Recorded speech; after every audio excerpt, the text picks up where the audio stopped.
ಅದೇ ಫೆಬ್ರವರಿ 10/2/2025 ಸೋಮವಾರದಿಂದ 14/2/2025 ಶುಕ್ರವಾರದವರೆಗೆ ಬಹಳ ವಿಜೃಂಭಣೆಯಿಂದ ಆರಿಕೋಡಿ ಉತ್ಸವ ಅನ್ನುವಂತಹ ವಿಶೇಷವಾಗಿ ತಾಯಿಯ ಮಡಿಲಲ್ಲಿ ಸಾವಿರಾರು ಭಕ್ತರು ಸೇರಿ ಎಲ್ಲರ ಸಮ್ಮುಖದಲ್ಲಿ ನಡೆಯುವಂಥ ಜಾತ್ರೆ. ತಾಯಿ ಚಾಮುಂಡೇಶ್ವರಿ ನೆಲೆ ನಿಂತಹ ಕ್ಷೇತ್ರ. ಮಕ್ಕಳು ಕೂಗಿದಾಗ ಯಾವ ರೀತಿ ತನ್ನ ಮಕ್ಕಳನ್ನು ಎತ್ತಮ್ಮ ರಕ್ಷಣೆ ಕೊಡ್ತಲ್ಲ, ಅದೇ ರೀತಿ ಕೋಟ್ಯಾಂತರ ಭಕ್ತರಿಗೆ ಆ ತಾಯಿ ಚಾಮುಂಡೇಶ್ವರಿ ತಾಯಿಯಾಗಿ ರಕ್ಷಣೆ ಕೊಟ್ಟಂಥ ವಿಚಾರ. ಆರಿಕೋಡಿ ಉತ್ಸವಕ್ಕೆ ಸರ್ವ ಭಕ್ತರಿಗೂ ಆತ್ಮೀಯ ಗಣ್ಯರಿಗೂ ಆತ್ಮೀಯವಾಗಿ ಸ್ವಾಗತ ಬಯಸುವ ಧರ್ಮದರ್ಶಿಗಳು. ಎಲ್ರಿಗೂ ನಮಸ್ಕಾರ. ನನ್ನ ಆರಾಧ್ಯ ತಾಯಿ ಶ್ರೀ ಆರಿಕೋಡಿ ಚಾಮುಂಡೇಶ್ವರಿ ಕ್ಷೇತ್ರ ಬೆಳಾಲಿಗೆ ಎಲ್ಲರಿಗೂ ಕೂಡ ಸ್ವಾಗತ. ಫೆಬ್ರವರಿ 10, 2025 ಫೆಬ್ರವರಿ 14, 2025 ಪ್ರತಿ ವರ್ಷದಂತೆ ಈ ವರ್ಷ ಕೂಡ ಆರಿಕೋಡಿಯ ಉತ್ಸವ ಬಹಳ ಅದ್ದೂರಿಯಾಗಿ ನಡೀಲಿಕ್ಕಿದೆ. ನೀವು ಎಲ್ಲ ದೇವಸ್ಥಾನಗಳಿಗೆ ಹೋಗಿದ್ರು ಕೂಡ ಈ ಒಂದು ದೇಗುಲಕ್ಕೆ ಬಂದು ಇಲ್ಲಿ ನಡೆಯುವಂಥ ಉತ್ಸವಗಳನ್ನು ನಾವೆಲ್ಲ ಕೂಡ ಕಣ್ತುಂಬಿಕೊಳ್ಳಬೇಕು. ಜೊತೆಗೆ ಲಕ್ಷಾಂತರ ಮಂದಿ ಭಕ್ತರ ಜೀವನವನ್ನು ಬೆಳಗಿಸಿಕೊಟ್ಟಿರ್ತಕ್ಕಂಥ ಆರಿಕೋಡಿಯ ಉತ್ಸವವನ್ನು ನಾವೆಲ್ಲ ಕೂಡ ವೀಕ್ಷಣೆ ಮಾಡಲಿಕ್ಕೆ ಬರಬೇಕು ಅಂತ ವಿನಂತಿಯನ್ನು ಮಾಡಿಕೊಳ್ತಾ ನಮ್ಮ ಪ್ರೀತಿಯ ಧರ್ಮದರ್ಶಿಗಳಿಗೆ ಸ್ವಾಗತವನ್ನು ಬಯಸಿಕೊಳ್ತಾ ಇದ್ದೇನೆ. ಮತ್ತೊಂದು ಬಾರಿ ನಮ್ಮ ಕಾರ್ಯಕ್ರಮದ ಮೂಲಕ ಎಲ್ರಿಗೂ ನೀವು ಸ್ವಾಗತವನ್ನು ಮಾಡ್ತಿರೋದಕ್ಕೆ ಧನ್ಯವಾದವನ್ನು ಸಮರ್ಪಣೆ ಮಾಡ್ತಾ ಇದ್ದೇನೆ. ಹಾಗೆಯೇ ನಿಮಗೆಲ್ಲರಿಗೂ ಕೂಡ ನಮ್ಮ ಪ್ರೀತಿಯ ಧರ್ಮದರ್ಶಿಗಳು ಈ ಕಾರ್ಯಕ್ರಮಕ್ಕೆ ಸ್ವಾಗತವನ್ನು ಮಾಡ್ತಾ ಇದ್ದಾರೆ. ಅವರು ನಿಮಗೆ ಮಾಡುವಂತಹ ಸ್ವಾಗತದೊಂದಿಗೆ ಈ ಕ್ಷೇತ್ರಕ್ಕೆ ಬನ್ನಿ. ನೀವು ಮಾತ್ರ ಬರೋದಲ್ಲದೆ ನಿಮ್ಮ ಮನೆಯವರು, ನಿಮ್ಮ ಸ್ನೇಹಿತರು, ನಿಮ್ಮ ಕುಟುಂಬದವರು ಎಲ್ಲರನ್ನು ಕೂಡ ಆರಿಕೋಡಿಗೆ ಕರೆದುಕೊಂಡು ಬರುವುದರ ಮೂಲಕ ಹೇಗೆ ತನ್ನ ತಾಯಿ ತನ್ನ ಮಕ್ಕಳ ಸನ್ನಿಧಾನಕ್ಕೆ ಬರ್ತಾರೋ ಅದೇ ರೀತಿ ಪ್ರೀತಿಯಿಂದ ಬನ್ನಿ. ನೋವಿನಿಂದ ಬಂದರೂ ಕೂಡ ಆ ಸಂದರ್ಭದಲ್ಲಿ ಖುಷಿಯಿಂದ ಕರೆದುಕೊಂಡು ನಮ್ಮ ಜೀವನವನ್ನು ಬೆಳಗಿಸ್ತಕ್ಕಂಥ ತಾಯಿ ಆರಿಕೋಡಿ ಚಾಮುಂಡೇಶ್ವರಿ ತಾಯಿ. ಹಾಗಾಗಿ ಧರ್ಮದರ್ಶಿಗಳ ಮಾತು ಈ ಜಾತ್ರೋತ್ಸವದ ಸಂದರ್ಭದಲ್ಲಿ, ವಾರ್ಷಿಕ ಉತ್ಸವ ಸಂದರ್ಭದಲ್ಲಿ ಏನಿರ್ತದೆ ಅಂತ ಕೇಳಿಕೊಂಡು ಬರೋಣ. ಸ್ವಾಮಿಗಳ ಮತ್ತೊಮ್ಮೆ ಪ್ರೀತಿಯ ಸ್ವಾಗತದೊಂದಿಗೆ ಎಲ್ಲರನ್ನ ಬರಮಾಡಿಕೊಳ್ಳಬೇಕು ಅಂತ ಕೇಳಿಕೊಳ್ತಾ ಇದ್ದೇನೆ. ಶ್ರೀ ಶೈಲರಜತನೈ ಚಂಡಮುಂಡ ನಿಷೂದಿನಿ ಮೃಗೇಂದ್ರ ವಾಹನಂ ತುಭ್ಯಂ ಚಾಮುಂಡೈ ಸುಮಂಗಲಂ. ಈ ನಮ್ಮ ಪರಶುರಾಮ ಸೃಷ್ಟಿಯಲ್ಲಿ ನಾವು ಹುಟ್ಟಬೇಕಾದ್ರೂ ಕೂಡ ನಮಗೊಂದು ಯೋಗ ಬೇಕು. ಯಾಕೆಂದರೆ ಇಲ್ಲಿ ಈ ಪರಶುರಾಮ ಸೃಷ್ಟಿಯಲ್ಲಿ ಬೇರೆ ಬೇರೆ ಜಾತಿ, ಬೇರೆ ಬೇರೆ ಪಂಗಡದ ಜನ ಇದ್ದಾರೆ, ಬೇರೆ ಬೇರೆ ದೇವರ ಸಾನ್ನಿಧ್ಯ ಇರುವಂತಹ ಭೂಮಿ. ಹಾಗೆಯೇ ಈ ಆರಿಕೋಡಿ ಶ್ರೀ ಚಾಮುಂಡೇಶ್ವರಿ ಕ್ಷೇತ್ರ ಆ ತಾಯಿಯ ನೆಲೆ ನಿಂತಹ ಕ್ಷೇತ್ರ. ಹಲವಾರು ವರ್ಷದಿಂದ ಈ ಕುಂಭ ಸಂಕ್ರಮಣದ ದಿವಸದಲ್ಲಿ ಈ ಕ್ಷೇತ್ರದ ವಿಶೇಷವಾಗಿ ಜಾತ್ರೆ. ಈ ಸಲ ಪ್ರತಿ ವರ್ಷದ ರೀತಿಯೇ ಈ ಸಲ ಕೂಡ ಬಹಳ ವಿಜೃಂಭಣೆಯಿಂದ ಭಕ್ತರ ಸಮ್ಮುಖದಲ್ಲಿ ಜಾತ್ರೆ ಮಾಡಬೇಕಾಗಿ ವಿಶೇಷವಾಗಿ ನಾವು ನಿಶ್ಚಯಿಸಿದ್ದೇವೆ. ಅದೇ ಫೆಬ್ರವರಿ 10/2/2025 ಸೋಮವಾರದಿಂದ 14/2/2025 ಶುಕ್ರವಾರದವರೆಗೆ ಬಹಳ ವಿಜೃಂಭಣೆಯಿಂದ ಆರಿಕೋಡಿ ಉತ್ಸವ ಅನ್ನುವಂತಹ ವಿಶೇಷವಾಗಿ ತಾಯಿಯ ಮಡಿಲಲ್ಲಿ ಸಾವಿರಾರು ಭಕ್ತರು ಸೇರಿ ಎಲ್ಲರ ಸಮ್ಮುಖದಲ್ಲಿ ನಡೆಯುವಂಥ ಜಾತ್ರೆ. ಆ ಜಾತ್ರೆಯಲ್ಲಿ ವಿಶೇಷವಾಗಿ ಧಾರ್ಮಿಕ ಸಾಂಸ್ಕೃತಿಕ ಕಾರ್ಯಕ್ರಮ ಪ್ರತಿನಿತ್ಯ 5 ದಿವಸದ ದಿನದಲ್ಲಿ ಕೂಡ ವಿಶೇಷವಾಗಿ ಜಾತ್ರೆ ಆ ಕಾರ್ಯಕ್ರಮ ನಡೀತುಂಟು. ಹಾಗೆಯೇ ಈ ಕ್ಷೇತ್ರದ ವಿಶೇಷ ಅಂದರೆ ತಾಯಿ ಚಾಮುಂಡೇಶ್ವರಿ ನೆಲೆ ನಿಂತಹ ಕ್ಷೇತ್ರ.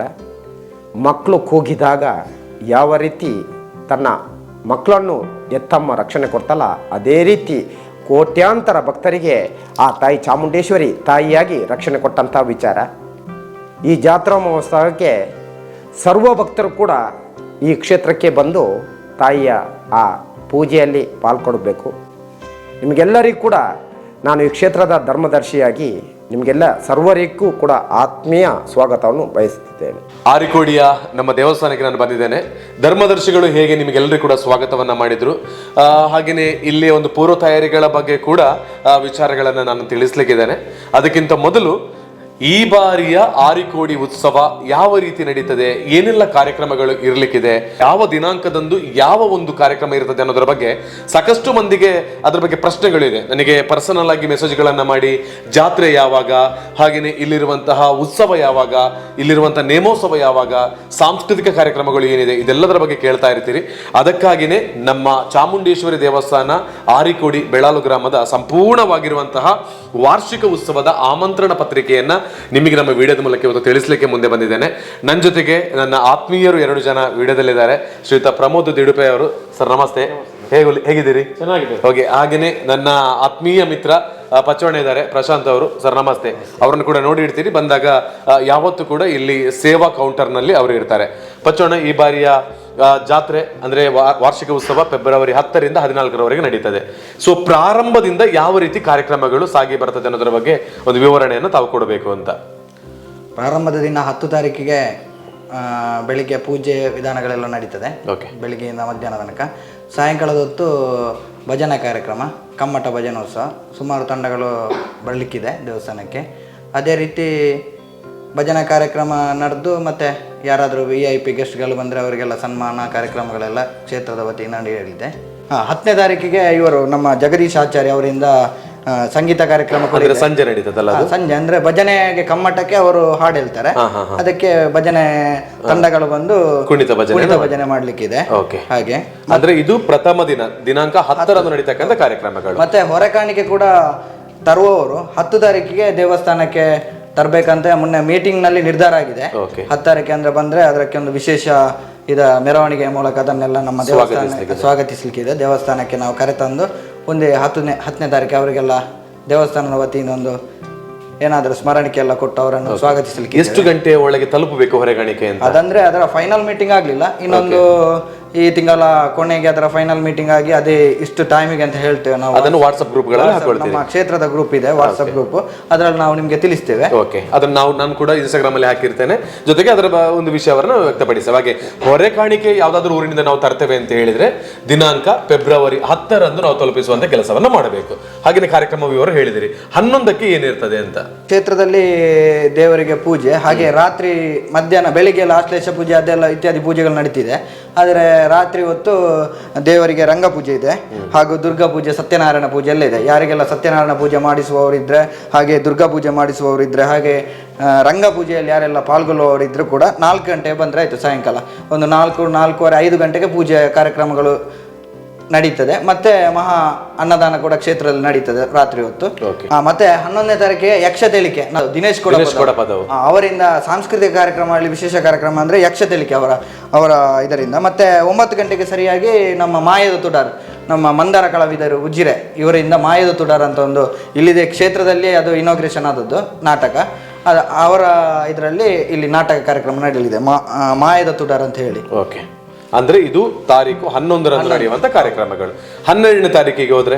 12ನೇ ತಾರೀಕು ಅಂದ್ರೆ 12 ದೇವಸ್ಥಾನದ ವಿಶೇಷ ಪ್ರೋಗ್ರಾಮ್ ಅಂತ ಹೇಳಿದ್ರೆ ಬೆಳಿಗ್ಗೆ ಆಗಿನೇ ಪೂಜೆ ಕಾರ್ಯಕ್ರಮಗಳು, ದೇವಿಗೆ ಅಭಿಷೇಕ ಎಲ್ಲ ನಡೀತದೆ, ವೈದಿಕ ಕಾರ್ಯಕ್ರಮಗಳೆಲ್ಲ ನಡೀತದೆ.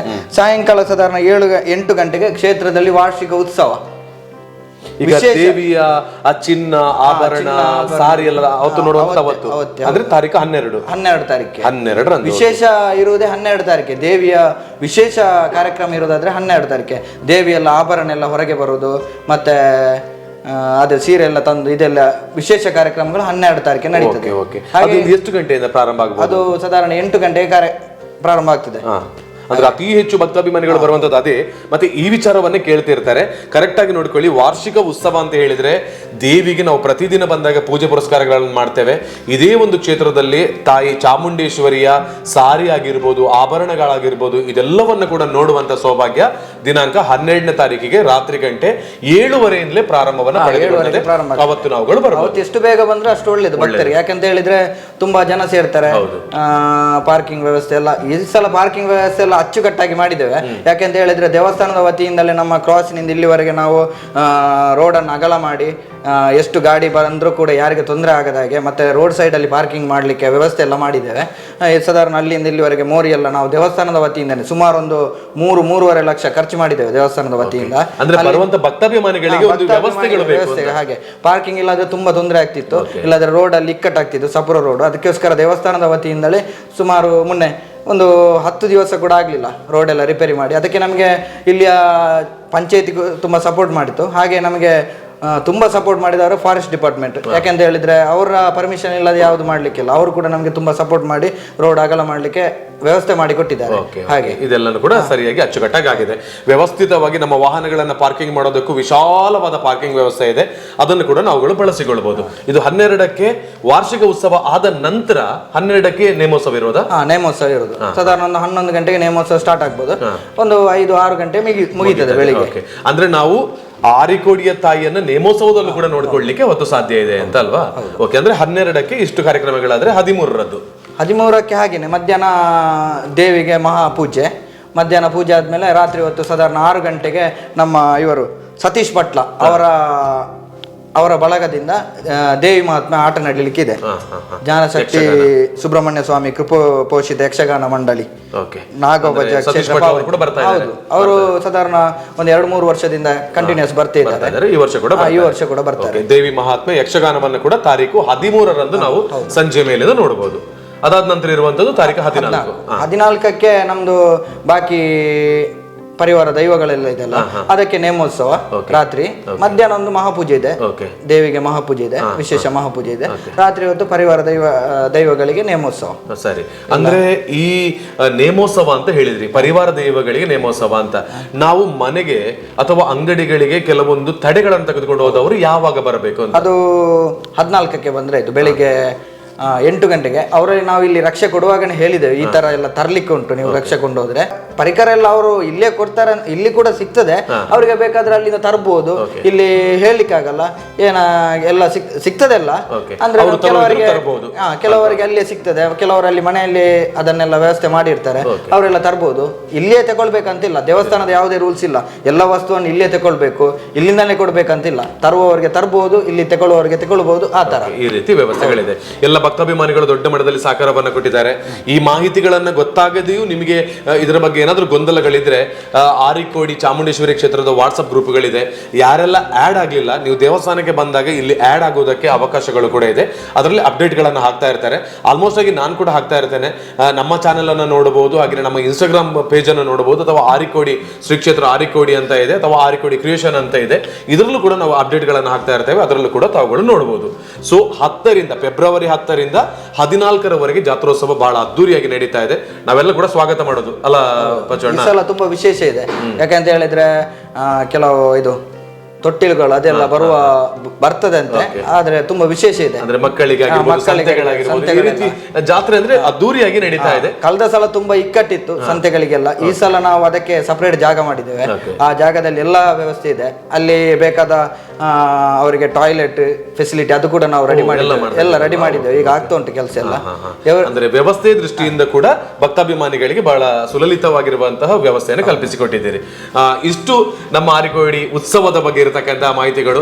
ಸಾಕಷ್ಟು ಮಂದಿಗೆ ಕನ್ಫ್ಯೂಷನ್ ಇತ್ತಲ್ವಾ? ಸೊ ಆದ್ರೆ ಫೆಬ್ರವರಿ 10ರಿಂದ 14ರವರೆಗೆ ನಡೀತಾ ಇದೆ. ನಿಮ್ಮ ಸಮಯವನ್ನ ಇವಾಗಲೇ ನೀವು ರೆಡಿ ಮಾಡಿ ಇಟ್ಟುಕೊಳ್ಳಿ. ಹೆಚ್ಚಿನ ಮಾಹಿತಿ ನಿಮಗೆ ಬೇಕು ಅಂತ ಹೇಳಿದ್ರೆ ಕ್ಷೇತ್ರದ ಕಾಂಟ್ಯಾಕ್ಟ್ ನಂಬರ್ ಅನ್ನ ಹಾಕಿದ್ದೇನೆ, ಅದಕ್ಕೆ ನೀವು ಕರೆಯನ್ನ ಮಾಡಿ ಮಾಹಿತಿಯನ್ನ ಪಡ್ಕೊಳ್ಬಹುದು. ನಿಮಗೆ ನಿಜವಾಗ್ಲೂ ಇದರ ಬಗ್ಗೆ ಮಾಹಿತಿಗಳು ಗೊತ್ತಾಗ್ತಿಲ್ಲ ಅಂತ ಹೇಳಿದ್ರೆ ಮಾತ್ರ ಕರೆಯನ್ನ ಮಾಡಿ. ಗೊತ್ತಾಗಿದ್ದು ಕೂಡ ಕರೆಯನ್ನ ಮಾಡಿ, ಗೊತ್ತಾಗದೆ ಇರತಕ್ಕಂಥವರಿಗೆ ತೊಂದರೆಯನ್ನ ಮಾಡೋದು ಬೇಡ ಅಲ್ವಾ? ಕರೆಯನ್ನ ಮಾಡಿ ವಿಚಾರವನ್ನ ತಿಳ್ಕೊಳ್ಳಿ ಅಂತ ಹೇಳಿಕೊಳ್ತಾ, ಹಾಗೇನೆ ನೀವು ಸ್ವಂತ ವೆಹಿಕಲ್ ನಲ್ಲಿ ಬರ್ತಾ ಇಲ್ಲ ಅಂತ ಹೇಳಿದ್ರೆ ನೀವು ನೇರವಾಗಿ ಎಲ್ಲೇ ಇರಿ, ನೀವು ಯಾವುದೇ ಊರಿನಿಂದ ಧರ್ಮಸ್ಥಳಕ್ಕೆ ಹೋಗುವಾಗ ಉಜಿರೆ ಅನ್ನುವಂತ ಪ್ರದೇಶ ನಮಗೆ ಸಿಗ್ತದೆ. ಉಜಿರೆಯಿಂದ ನಮಗೆ ಬರುವಂತಹ ಟ್ಯಾಕ್ಸಿಗಳಿದೆ, ಅಂದ್ರೆ ಸರ್ವಿಸ್ ಗಾಡಿಗಳು ಕೂಡ ಇದೆ, ಅದರಲ್ಲೂ ನೀವು ಬರಬಹುದು. ನೀವೇನು ಹೆಚ್ಚು ಖರ್ಚು ಮಾಡಬೇಕಾಗಿಲ್ಲ. ಬರುವಂತ ಬಸ್ಗಳಲ್ಲಿ ಬನ್ನಿ. ಉಜಿರೆಯಿಂದ ಬರುವಂತ ಸರ್ವಿಸ್ ವಾಹನಗಳು ನೇರವಾಗಿ ಆರಿಕೋಡಿಗೆ ಬಂದು ಬಿಡುವಂತ ಪ್ರಯತ್ನವನ್ನ ಮಾಡ್ತಾರೆ. ಹಾಗೆ ಅವಕಾಶ ಇದೆ. ಹೌದು, ಉಜಿರೆ ದ್ವಾರದಿಂದ ಸ್ವಲ್ಪ ಮುಂದೆ 100 ಮೀಟರ್ ಮುಂದೆ ಬಂದ್ರೆ ಅಲ್ಲಿ ಬೆಲಾಲ್ ಪಾರ್ಕಿಂಗ್ ಅಂತ ಇದೆ. ಬೆಲಾಲ್ ಪಾರ್ಕಿಂಗ್ ಅಂದ್ರೆ ಈಗ ಆರಿಕೋಡಿ ಪಾರ್ಕಿಂಗ್ ಅಂತಾನೆ ಇದೆ. ಅಲ್ಲಿ ಬಂದು ಕೇಳಿದ್ರೆ ಆಯ್ತು, ಅವರು ಇಲ್ಲಿವರೆಗೆ ಕರ್ಕೊಂಡು ಬರ್ತಾರೆ. ಮತ್ತೆ ಇಲ್ಲಿಂದ ಹೋಗುವಾಗ ಕೂಡ ಉಜಿರೆಗೆ ಇದಿದೆ, ಪಾರ್ಕಿಂಗ್ ಗಾಡಿ ಇದೆ.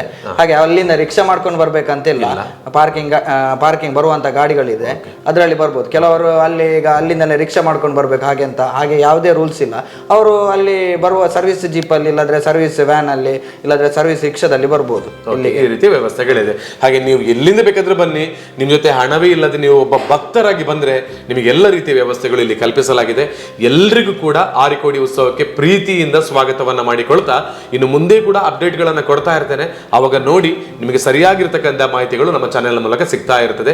ಎಲ್ರಿಗೂ ಒಳ್ಳೇದಾಗ್ಲಿ. ನಿಮಗೂ thank you so much Pramoda, ನಿಮಗೂ ಥ್ಯಾಂಕ್ ಯು, ಧನ್ಯವಾದದೊಂದಿಗೆ ಮತ್ತೊಂದು ಎಪಿಸೋಡ್ ಜೊತೆ ಸಿಗೋಣ ಅಂತ ಹೇಳಿಕೊಳ್ತಾ, ಇದು ಇಷ್ಟರ ಮಾಹಿತಿ. ಮುಂದೆ ಮತ್ತೊಂದು ಅಪ್ಡೇಟ್ ಗಳನ್ನ ಕೊಡ್ತಾ ಇರ್ತೇವೆ. ಹಾಗೆ ಸುಳ್ಯದಿಂದ ಕೂಡ ಈ ಬಾರಿಯೂ ಕಳೆದ ಬಾರಿ ಅಂತ ಈ ಬಾರಿ ಕೂಡ ಹಸಿರುವಾಣಿಯನ್ನ ಈ ಕ್ಷೇತ್ರಕ್ಕೆ ತೆಗೆದುಕೊಂಡು ಬರುವುದಂತ ನಾವು ಯೋಚನೆಯನ್ನ ಮಾಡಿದ್ದೇವೆ. ಇದಕ್ಕೂ ದೊಡ್ಡ ಮಟ್ಟದಲ್ಲಿ ಸಹಕಾರವನ್ನ ಕೊಡಿ, ಅಪ್ಡೇಟ್ ಗಳನ್ನು ನೋಡ್ತಾ ಇರಿ ಅಂತ ಹೇಳಿಕೊಳ್ತಾ, thank you so much. See you next video. ನಮಸ್ತೆ, ಥ್ಯಾಂಕ್ ಯು.